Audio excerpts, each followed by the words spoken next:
Welcome to another episode of the Simply Retirement Podcast. I am your host, Eric Blake. During the day, I am a practicing retirement planner with almost 25 years of experience. I am the founder of Blake Wealth Management, where we simply focus on retirement planning so women can focus on living their best retirement life. On this show, we discuss many issues, topics, and challenges that we see many women face along their retirement journey. So whether you're single, widowed, divorced, or if you're just simply ready to take control of your retirement, this show is for you. To listen to past episodes, ask a question, or even suggest a topic for the show, or join our weekly Simply Retirement newsletter, you can go to www.thesiemplyretirementpodcast.com. Now, on to today's episode. Today, we're going to be joined by a master certified life and health coach, Elizabeth Sherman. She has over 17 years of experience where she combines her personal journey and her extensive certifications, including life coaching, feminist coaching, health coaching, nutrition, and women's hormonal health, and even personal training to help women prioritize their health so their health doesn't get in the way of the things that they want to do in their life. And when I started this podcast from the very beginning, I wanted it to be more than just about money. As I tell our clients, my job as a retirement planner is to take the heavy lifting of retirement planning off of your plate so that all you have to worry about is living in retirement, how you're going to spend your time. But a big part of that is making sure that you can take care of your health. We all know the statistics about women living longer, but we want to make sure we can make it about not just quantity of life, but quality of life as well. And as our guest today and I have discussed on a few occasions, there is very much a connection between your health and your wealth. Ignoring your health will at some point very likely impact your wealth, just like focusing only on your wealth will very likely have an impact on your health. So Elizabeth Sherman, welcome to the Simply Retirement Podcast. Thanks for having me, Eric. I'm really excited to have this conversation with you. And as you mentioned, we've been talking for the past 6 months about this episode. So it's a long time coming, and I'm excited to share with your listeners. Absolutely. Again, I'm so excited. If there was a topic in addition to my boring topics that I would consider, Social Security and taxes and all that fun stuff, I think is fun anyway. If there were another topic I would really love to dive into, it is health and wellness and working out and nutrition, all those different types of things. So I'm very excited about this. On your website, and this is where I wanted to start. On your website, you have the main title on there. It says, Empowering Women in Midlife to Achieve Optimal Health and Vitality through Personalized Solutions. Start there. Just tell me, what does that mean? What does that mean to you? And how did you get into that? How did you get to where you're at today? A little bit about your background and your journey. Yeah. Okay. So let me answer the first question first, and then we'll go into my background. So I think that for many of us, we have grown up with the idea that all we have to do is, and I'm putting this in air quotes, is eat this, don't eat that, exercise this way, don't eat that. Like the eat less, move more philosophy is embedded in our culture. And if it were that simple, we really wouldn't be in the problem that many of us face, which is women come to me all the time and they're like, if I could just get consistent. And what I realized is that, so I started out as a personal trainer and nutritionist, and this was long before coaching was a thing. And it was really frustrating for me because I would work with a client and they would get really good results, and then something in their life would happen and it would pull the rug right out from under them. And I told my clients that I worked with them in the areas of eating, physical activity, sleep management, and stress management. I still do. However, the thing that was getting in their way was always stress. It was stress related. So their job would get busy, or they would have a problem in their relationship come up, or their kid would get into trouble. They had to start taking care of their parents. Something would happen. And as a personal trainer, I didn't feel qualified to coach my clients on that, right? It's out of my scope of practice. But all of the things that we tell people to do around stress management are like, get a manicure, get a massage, breathe. And although those things are great, as a financial planner, they're not sustainable from a wealth management standpoint. Every time I feel stressed, I'm going to go get a massage. I mean, I would love that, but there's the time and the money aspect of it. And so it wasn't until I found life coaching that I realized, oh, now I get it. We can help people. I can help people to manage their stress before it happens, or reframe their stress in a way that makes it so that they can take care of themselves. So to wrap this up, I think that for many women that we follow this diet advice from when we were 20, eat less, move more, and it stops working as we get into midlife. And so it's not just what you eat and how you move, because many of the techniques that we grew up with were based on the physiology of college-aged men, which women in midlife are very different. And so in addition to looking at our hormonal profile and doing things that allow us to reduce stress, and um, and I have a lot to say about this, but I'm going to keep it here. To reduce stress and then also just manage the other parts of our lives, it becomes a more holistic approach to health, because diet and exercise programs can only tell you what to do. They don't tell you how to manage when things in your life get busy, when life starts to get in the way of the rest of your life, right? So that's kind of what that means, is really helping women see how things like people pleasing and diet culture and all things like that are getting in the way of them actually taking care of themselves. Does that make sense? Okay, so we talked about right before we even started, we kind of talked about what I was going to ask you. So I'm gonna throw a curveball right off the bat, if that's okay. Awesome. Bring it. So one of the things, if you, I know you've listened to a few of our episodes or watched a few of our episodes, since we're on all the platforms and YouTube and all that good stuff. But Yeah. one of the things we have done a number of episodes on is caregiving. Uh-huh. And as many of us know, women often take on that role. Yeah. And that's one of the things that I think could be so valuable in what you do. And we'll get a lot more of this in detail. But I think in terms of caregiver, because that is just a naturally stressful position to be in, because Absolutely. you're often worried about your own financial situation, your own life. You may even still have kids in the house, but now you've also got the responsibility of taking care of parents in many cases. And at least with our audience, that's kind of where they fall is, when you're in your 50s, your 60s, you're in that, you're trying, hey, I really would like to retire in the next few years, but I've got mom and dad, or just mom, that I've got to be there for. And it just adds such a huge amount of stress to that. And I think that's where, with what you're talking about, what we're going to be talking about today, I think that's just tremendously valuable. Mm-hmm. So as we think about that transition into midlife, can you just share some of what you see as the most significant physical and emotional changes that women experience as they transition into midlife?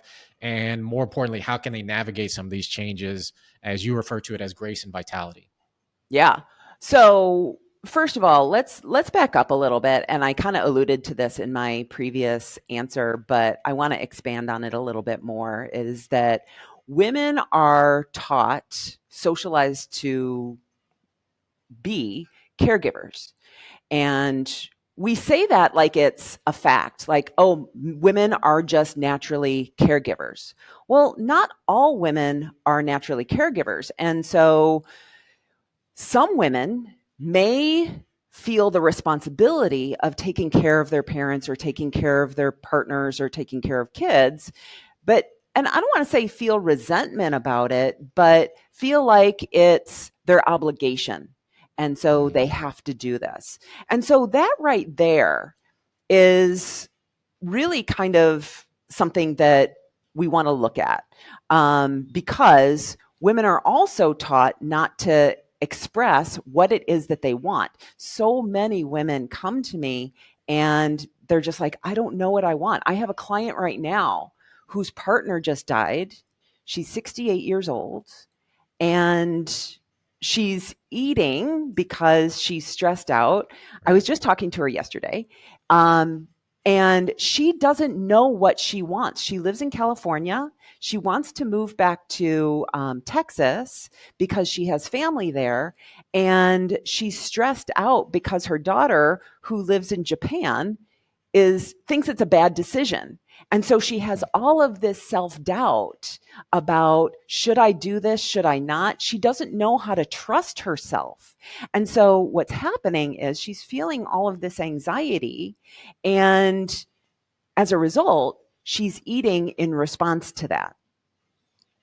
Now, that being said, I think that what we really want to do is I look to empower women and really figure out, what is it that you want? Because oftentimes we will use food to buffer or numb the emotion when we feel like we're not being seen, we're not being heard, we're doing all of this stuff for other people. We're told that we can't experience pleasure. I mean, no one tells us that we can't experience pleasure, but like when you look at the Dove commercials, they're like, your guilty pleasure. So therefore food is, guilt inducing. And not to mention, sexual pleasure, like women aren't supposed to feel that. And so all we do is we run to like food to self-soothe when we really don't have to do that. Well, that's where I think it comes back to, again, we keep coming back to this, the health and wealth connection, Yeah. because I experienced very many of those same issues and challenges when we engage with a woman who has lost a husband or lost their spouse. Yeah. You have a lot of those same issues, concerns, and when it comes to money, and again, it happens on either side. It's, I'm going to just go all out. I'm going to spend all this money on my family. That's what I'm going to do in order to cope with the loss of my spouse, because they're dealing with this as well. I want to make sure they feel okay, so I'm going to spend a bunch of money. I'm going to take them on trips. I'm going to do all these different things, which is, again, not necessarily wrong, but if it's an emotional reaction, almost anything financially, if it's based on an emotional decision, it may not be completely wrong, but it may not be completely right either.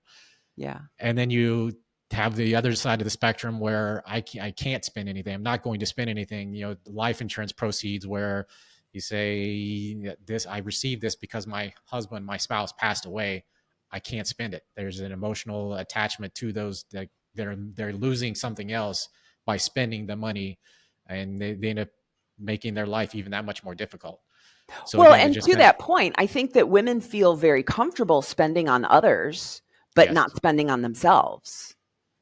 Like, right, and so, like, for women to invest in coaching, which I think I can create an ROI on my coaching, because of all of medical bills and insurance payments and things like that you won't have to pay once you're in retirement. right.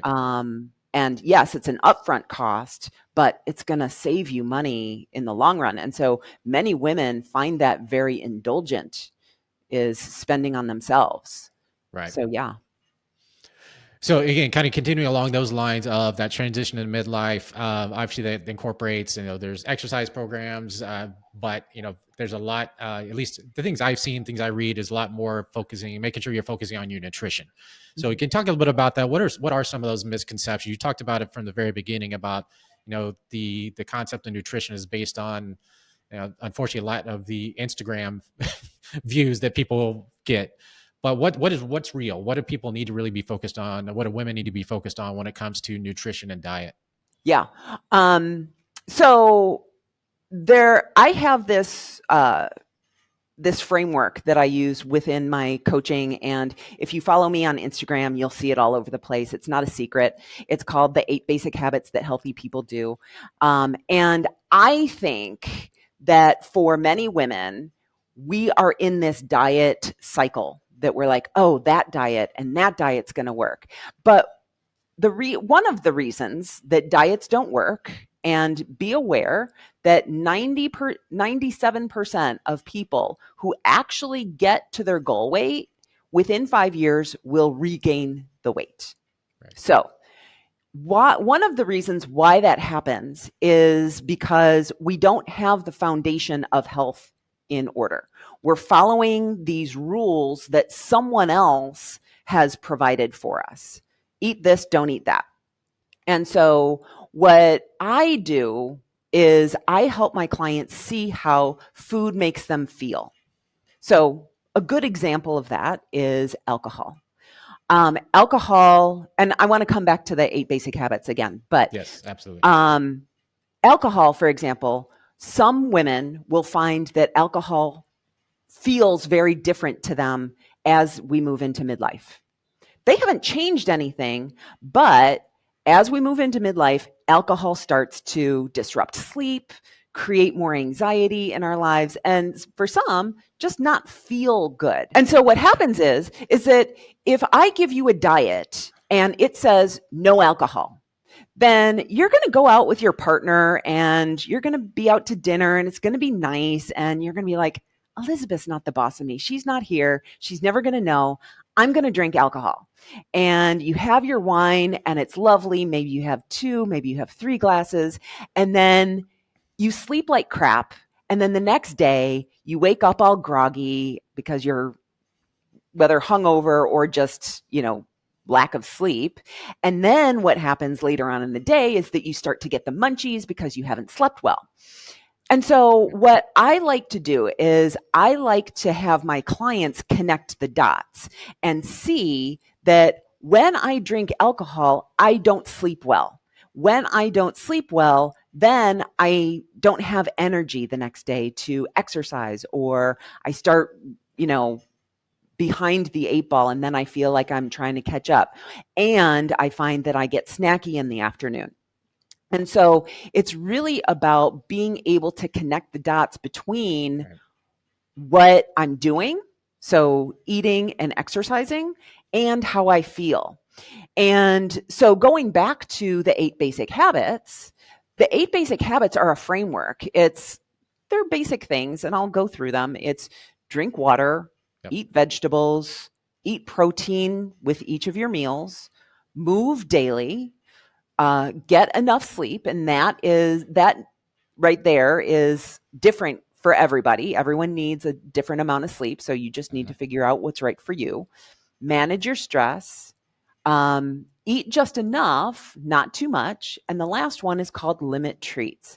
And so I talked about the 97% of people who regain the weight. And one of the reasons why I think that occurs is because we think that we need to be perfect on the way to our goal. And so that means not eating cupcakes, not eating Oreos, not eating Cheetos, not eating pizza, not eating burgers, being perfect all the way to our goal. And then once we get to our goal, we have this idea that, oh, well, then it's okay to eat ice cream every once in a while, or then it's okay to have pizza every once in a while. But through the method that I take with the limit treats, which is the last habit of the 8 basic habits, if we learn how to incorporate treats into our diet on our way to our goal, then when we get there, we're going to be more able to manage those treats instead of that inner critic coming in and being like, oh, now you really screwed up.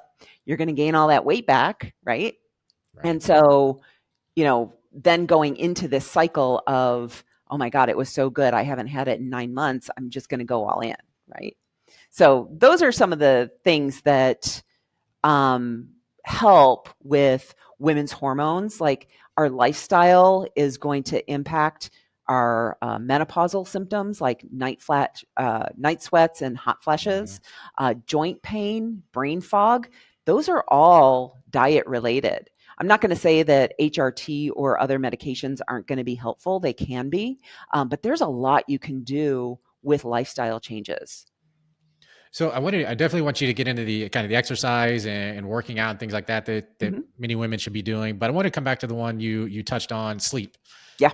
And I know and I'm sure you've seen it a lot. There's a lot more research coming out about the importance of sleep, but for so long, it's been that it's just natural for, as you get older, you just sleep less. But to me, it seems like there's a lot more to it than that. That there's more than likely you've got bad sleep habits, or there's other things going on there that are resulting in you not sleeping as much. When in reality, you probably do need to be trying to sleep more. Can you just touch on number one a little bit more about what you're hearing, what you see really related to sleep, and then how can we improve sleep because it is so valuable? Yeah. Well, and it's funny that you bring this up because again, I think that as younger women, we actually have a bad relationship with sleep, with eating, with exercise, with all of it. And so it's something that we can get away with until we get to midlife. And then all of our poor sleep habits and eating habits and exercise habits are come to catch up with us. So like for myself, I don't want to say that I had a bad relationship with sleep, but I could sleep anywhere. And I completely took that for granted. I was like, oh, yeah, like sleep, whatever. And so when I got to the point where I started having insomnia, then I was like, oh, yeah, this is bad, right? Waking up in the middle of the night. And I found that for myself, a lot of it was actually emotional. So going back to the stress piece, I mean, stress and sleep are like brother and sister, Mm-hmm. but they they're so important when it comes to our health, but we don't talk about it. We only talk about the diet and the exercise piece. Right. But stress and sleep are going to impact your health just as much. Anyway, so I found that I was waking up in the middle of the night with just intense anxiety. And so one of the things that I experienced was really becoming aware of my emotional health. But then the Okay. other piece to that was really taking a look at my diet. And so for some women, they will experience insomnia, waking up in the middle of the night. And there are three different types of insomnia: there's trouble falling asleep, there's waking up in the middle of the night, and then there's waking up early. And so figuring out which one is your issue will help you to decode what the problem is. And so for me, waking up in the middle of the night was actually a drop in my blood sugar. And Okay. so I really needed to start looking at what I was eating in the last meal of my day. And Okay. so really trying to increase my protein, decrease my starches and sugars and snacking and things like that. And then I saw that I slept better throughout the night. The other thing I did was reduce my alcohol, so change my relationship with alcohol. And I noticed that once I did that, not only was I sleeping through the night because I wasn't drinking alcohol, but there's also a relationship between alcohol and anxiety. And so I found that my anxiety in general went down as I reduced my alcohol consumption. If you're having trouble falling asleep, then that could be a lack of exercise, Okay. or it could be just a lack of, how you you're falling asleep and you're like, oh, that's right, I need to do this thing, or I need to remember to do that. And so I have some techniques that I work with my clients in terms of getting all of that out of their heads and preparing themselves for the next day so that they can have a restful sleep. But yeah, sleep is just so important. And in fact, I was talking to my group coaching program, the women in there, and they were asking, like, which of the 8 basic habits is the most important to you? And I was like, if I have a client who shows up and her sleep is not on task, that's usually the very first habit that I work with them on, because that habit will knock out all of the rest. So, like when we are sleep deprived, when we're not having good sleep, what happens is we don't have energy to exercise. We Right. make poor food choices. We're snappish with everyone else. And yeah, there's just this relationship. Like if we have poor sleep, then the body doesn't create energy correctly. And so that's when we'll start snacking and looking for either high sugar or high starch foods, like whatever it is that you naturally crave. Yeah. Well, that's why I love your 8 habits so much. But as I look through those, I always look at them as though there's kind of that first domino, and to me that would be sleep. That if You don't get that one down, none of the other dominoes are going to go down. You got Mhm. to start there.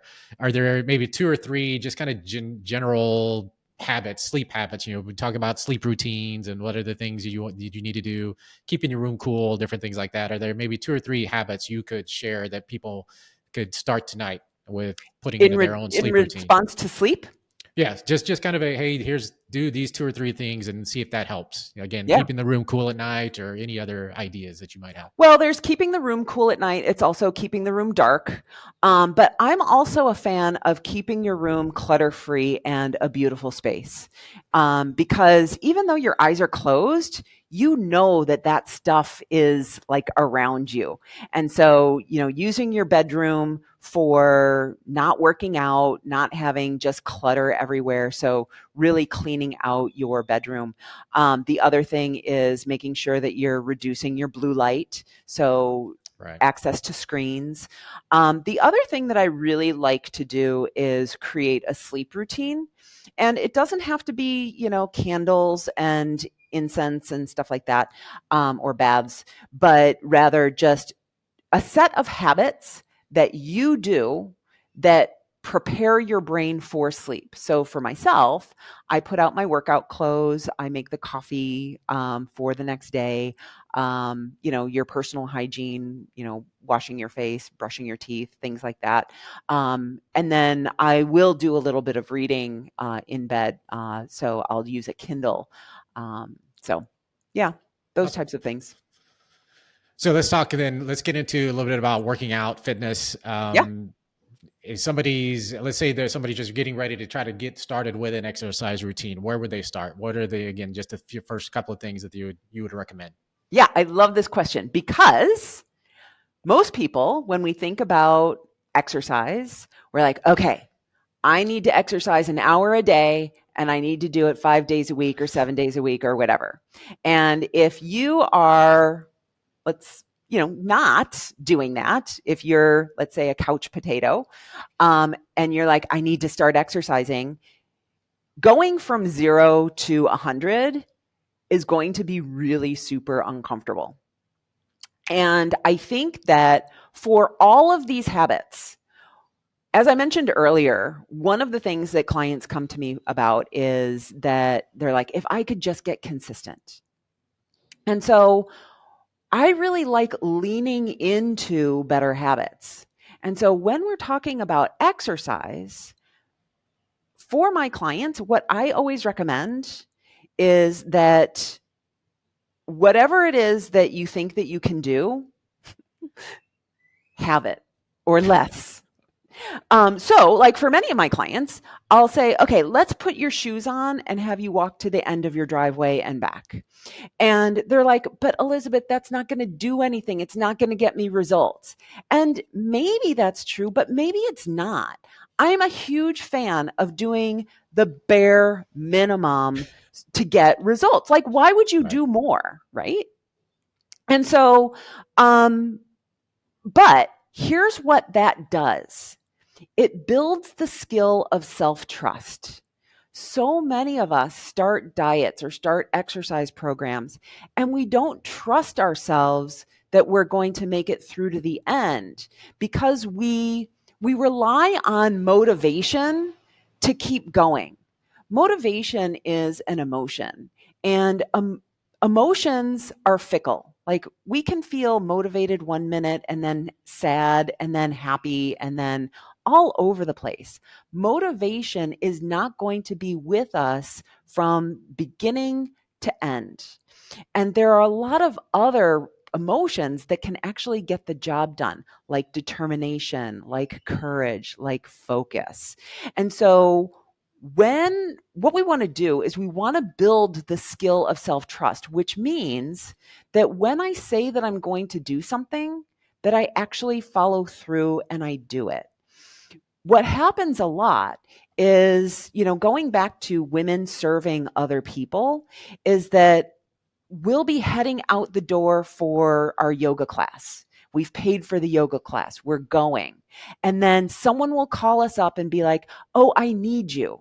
And so we deprioritize our own needs, which we know that if I don't make it to that yoga class, I am going to be a basket case. Like that's the thing that like really keeps me grounded, and I need my weekly yoga, but we'll give it up if someone else asks.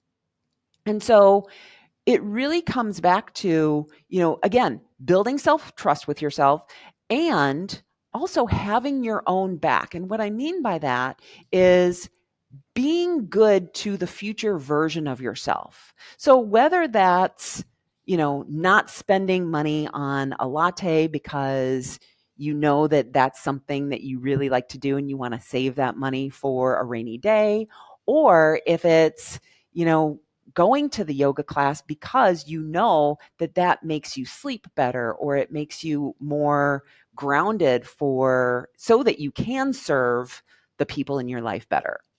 Right. What I want to make sure that before we get wrapped up today, I think there's definitely some nuggets that our audience can take from it, but I want to make sure also that you get an opportunity to share how our audience can connect with you. I know you've got a podcast as well, but how can our audience learn more about you and your services?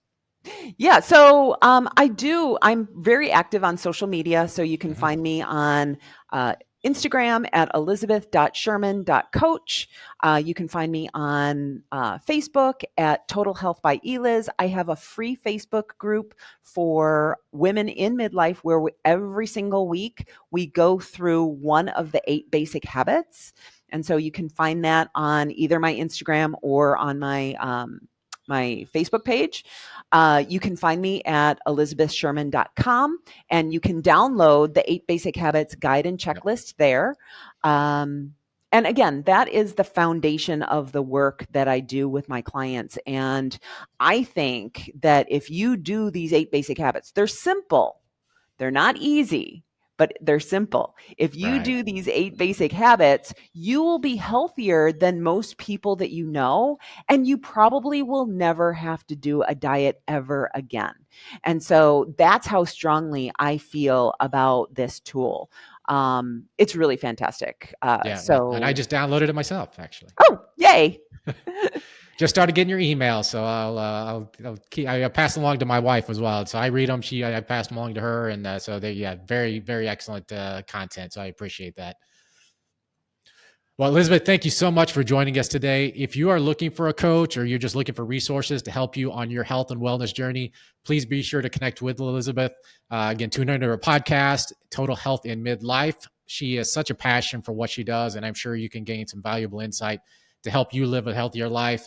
As always, please like, follow, and share our show. We will see you again on the next episode of the Simply Retirement Podcast. In the meantime, please remember that retirement is not the end of the road. It is the start of a new journey.